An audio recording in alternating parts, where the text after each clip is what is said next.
بسم الله الرحمن الرحيم. السلام عليكم ورحمة الله وبركاته. كل ونحسن ملك استوديو كجوتان صاحب يال سودو هذا قضبضات كو داودون برنامج كحلقة نوحة كمدة وأدون إي حال كيت إثيوبيا مركي أي دماعين يسي بدا الصومالية قرشيه دو أها إني صوماليا بدا سهلا أي سف فضد أوغا قادته صوماليا ما حيسن ودن سو قرب استاغن حصي الشيء لبا أسبوع كدب adduunko idil ayaa maanta Soomaaliya garab taagan qodobka koowaad ee barnaamijka waxaan kugu soo gudbi doonaa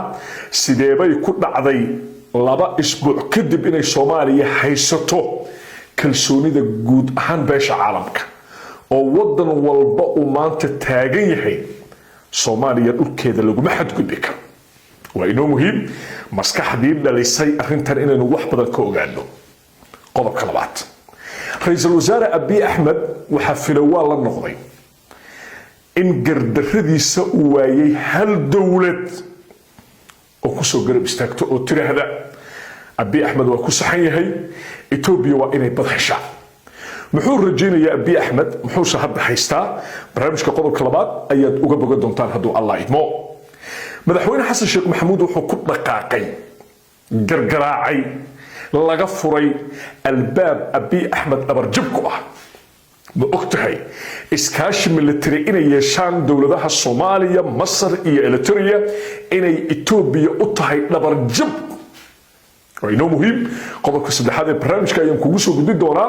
culayska Abiy Ahmed iyo dawladdiisa ay ka faa'iideyso haddii iskaashi military oo toosa ay yeeshaan wadamada Masar Soomaaliya iyo Eritrea iyo qorshaha dawladda Soomaaliya ee ku aadan in looga faa'iideysto Ethiopia dhabarjabkaas intuu barnaamijku socdo qodobada iyo qodobo kale oo xiiso leh ayaan idin soo gudbi doonaa soo dhawaada channelka YouTube-ka Aftahan Production haddii ay timaado in lagu xadgudbo midnimada iyo madax banaanida ummadda Soomaaliyeed waxaa meesha ka baxaya mucaarad iyo muxaafad intaba waxaa meesha ka baxaya dhaliil iyo dhaliil la'aanba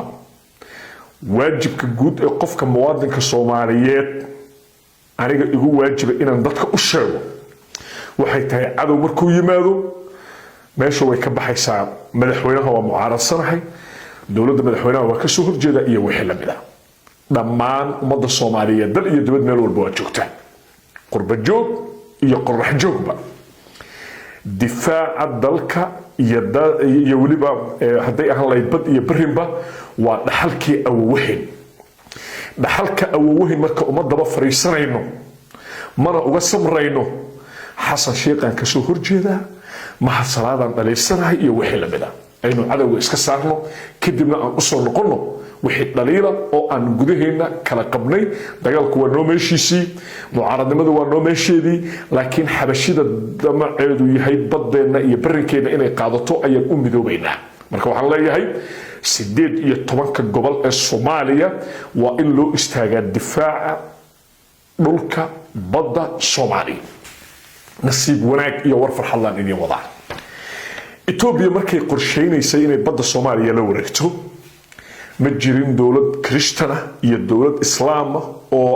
garab istaagtay mandaqada Soomaaliya wax badan bay Ethiopia qorsheynaysay waxayna haysatay fursad qaaliya taasoo ah wadan Kiristana oo ku yaala geeska Afrika oo aan bad lahayn taasoo ay aaminsanid Ethiopia inay garab uga heli doonto Kiristanka oo lagu ixtiraami doono maadaama ay diin ahaan ay haysato diinta Kiristanka sida darteedna dawlad kastoo Kiristana u gurmad doonto damaceedu wuxuu soo gurgurto soo gaadi socdo waxay aragtay in Soomaaliya hadda ay aad u jilicsan tahay iyadoo aamintay in kala qobqobnaashaha calaamada faraha badan isdiidka karbaashka aanu baraha bulshada isku karbaashno dhaliisha aynu idaacadaha la taaganahay Ethiopia waxay u aragtay in Soomaaliya hadda sahlan tahay balse waxay la kulantay iyo waxa ay sugaysay kaaf iyo kala dheeri ayaan ku tilmaami karaa waxay damacday inay si toos ah madax banaanida ummadda Soomaaliyeed ku xadgudubto iyadoo adeegsanaysa maskax waali ah waxay tiri Somaliland aan aqoonsanaynaa hadday u hirgashada qorshoodu wuxuu ahaa inay dhahaan haddana Puntland aan aqoonsanaynaa hadday u hirgasho ay dhahaan koonfur galbeedaan aqoonsanaynaa, hadday u hirgasho ay dhahaan galmudugaan aqoonsanaynaa, hadday u hirgashona ay dhahaan hirshabeellena waan aqoonsanaynaa, jubbalandna waan aqoonsanaynaa. qorshaha ugu badan oo horta ay Itoobiya lahayd taasay ahayd, laakiin meeshay guusha ka sugaysay guuldarray la kulantay. Soomaaliya dagaal toos ah iyadoo la gelin ayay Itoobiya ka adkaatay. waa arrin cajiiba oo aan dhihi karo inkastoo barnaamijka soo socda aan uga hadli doono sababta ay Soomaaliya dagaal la'aan Itoobiya uga adkaatay. waa inoo muhiim, barnaamij soo socda uga faalan doona, laakiin Itoobiya maskaxdeeda waxaa geli la Soomaaliya oo aan jarin xiriirka, Soomaaliya oo aan safaarad xirin, Soomaaliya oo aan duulimaadka Itoobiya xanimin inay ka adkaatay damicii Itoobiya ay waday maskaxdooda ilaa ay hadda way gali laadahay. waa ka soo sheekay doonaa sida Soomaaliya ay ugu sahlanaatay, balse adduun iyo xaalkeed damaca Itoobiya ee badda Soomaaliya markuu bilaabanayay, Soomaaliya ma haysan walaal iyo saaxiib garab taagan. waxay ahayd cidlo, waana sababta ugu bareeray Abiy Ahmed isagoo waliba aad iyo aad uga galgalanaya dhibaato ka dhex jirta gudaha dalka Itoobiya, hadday ahaan lahayd siyaasad xumo, hadday ahaan lahayd qabyaaladda oo Itoobiya gudaheeda qabiil la isku haystaa. waad ogtihiin waxaa kaloo jira gaajo oo hal maalin baa 200 oo Itoobiyaan gaajo u dhimanaysaa. marka waxaa soo fashila ayuu Itoobiya wuxuu islahaa haddii aad badda Soomaaliya keenay aad tiraado qof kasta oo Itoobiyaan taageero ku siinaya. dagaal uu la galay Soomaaliya waa ku xadgudbay, madax banaanadeedii buu ku xadgudbay. hase yeeshee meeshuu ka sugayay Soomaaliya inay keli noqoto waxa u soo gurmaday oo garab istaagay, mowqifkooda qiray, ugu dambeynna rajadii Abiy Ahmed dhabarka ka jabiyay. dowladihii oo idil Mareykanka ugu dambeeyay oo rajabeel ku abuuray Itoobiya kadib markii uu Soomaaliya la saftay, waxaa la arkay markaa Itoobiya oo kaligeed ah iyo Soomaaliya oo dunidu idil ay garab taagan tahay. cajiib. alxamdulilah baynu leenahay, ilaahay baa mahadda iskale, annagu dad islaam aan nahay. wax kasta oo ku yimaada daacadnimana guul bay ku dambeeyaan. ummadda Soomaaliyeed oo qalbigooda uu nadiif yahay ayaa keenay maanta gaal iyo islaamba inay dowladda federaalka Soomaaliya iyo midnimada iyo madax banaanida Soomaaliyeed ay garab istaagaan. marka Soomaaliya adduunku idil baa soo garab istaagay. ra'iisul wasaare Abiy Ahmed dulmigiisana wuxuu waayay hal dowlad oo soo garab istaagta. kibir meeshuu ka qabo wuxuu diiday shirkii Kampala, waad ogtihiin warqadu ka soo saaray. haddana shirkii uu diiday ayay dantu ku kaliftay maalintii ugu dambeysay inuu iska xaadiriyo. dowladihii igad way yaabeen. ra'iisul wasaare Sultan lahay jaanis uma hayo shirkan. muxuu u maleynaya marka maalintuu lahaa jaanis uma hayo? wuxuu islahaa Soomaaliya waaba kuu jilicsan tahay oo Hargeysa intaad ka degto wafuud aad u dirto ayaad wax kastaba si fudud u heli kartaa, maxaad ugu daba fariisanaysaa igad? laakiin markuu arkay Soomaaliya awoodeeda iyo isku duubnideeda iyo waliba gobol walba Soomaaliya kamida dadka degan inay ka soo horjeedaan Itoobiya, dantu waxay ku kaliftay inuu shirkii igad u soo fariisto. wajigabax foolxumo shalay uma dhimeene isla shirkii gudaheedii baa lagu karbaashay qodbado isdaba jooga iyo waraysiyo la siinayay warbaahinada ugu afka dheer caalamka, taasoo ay wafdiga dowladda Soomaaliya hadday ahaan lahayd ra'iisul wasaare ku-xigeenka dalka, hadday ahaan lahayd professoro iyo aqoon-yahano kale oo la socday madaxweyne Xasan Sheekh Maxamuud, godku galo ayaa looga dabagalay ninkii Abiy Ahmed ahaa. dhigaha laga garaacay khudbad dhiga ka hadal oo waliba xanuun badan oo ra'iisul wasaaraha dhikir ku riday ayuu halkii ka jeediyay madaxweyne Xasan Sheekh Maxamuud. kaaf iyo kala dheeri culayskii uu moodayay inuu leeyahay ayuu wuxuu arkay Soomaaliya inay leedahay culays saddex jibaar oo kiisa ka duwan. khudbad calaacala oo jilicsan ayuu igad ka hor jeediyay. khudbadaasi wuxuu ku muujinayaa inuu yahay dowlad tiro badan, dadkeedu ay tiro badan yihiin, laakiin aan bad lahayn. isweydiintu waxay tahay war adiga badda Soomaaliya maadaa iskale? war haddaadan adigu bad lahayn oo Ilaahay kugu beeray dhul aan badi ka jirin, maxaa kalifay inaad Soomaaliya qoorta u gasho? shalay igadna waa lagu bahdilay, awoodii diblomaasiyadeedna Abiy Ahmed waa looga adkaaday. waliba ma aha 20%, ma aha 30%, ma aha 50%, xitaa waa 100%. albaab kasta waa laga soo xiray ninkii Abiy Ahmed ahaa. maskax ka weyn markaad la dagaalanto fashil mooyaane ceeb kale kaama horeysee fashilkaas oo u dambeynaya qof walba bal xusuusta 77 oo 15 kilomitir Addis Ababa loo jirsaday inkastoo Russia ay garab istaagtay Ethiopia haddana Soomaaliya adkaateen anigu aaminsanahay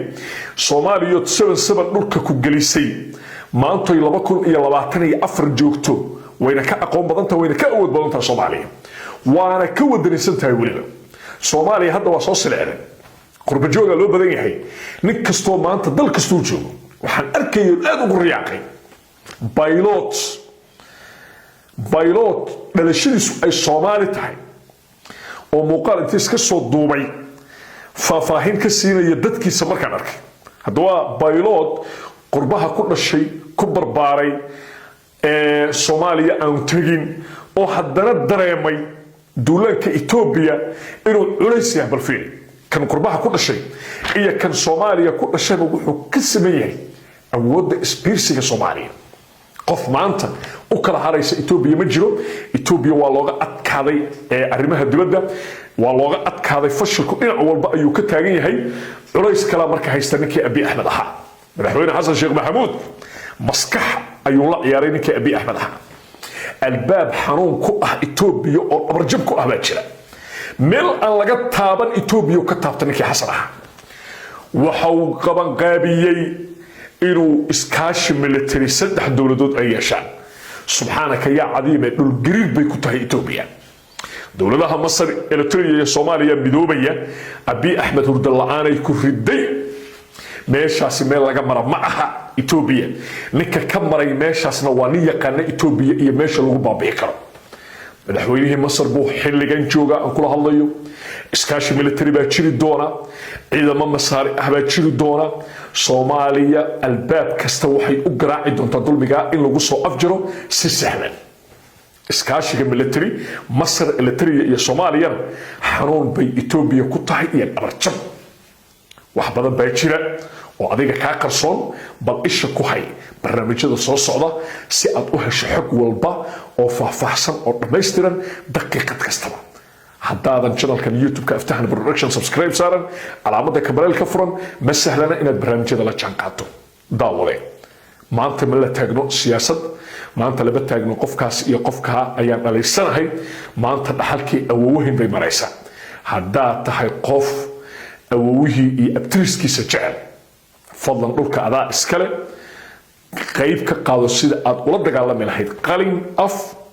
idin dhaqaale wax alle iyo waxaad awoodo barnaamijkan mid lamid intaanu ku kulmi doono waa balwaano idin leh nabadgelyo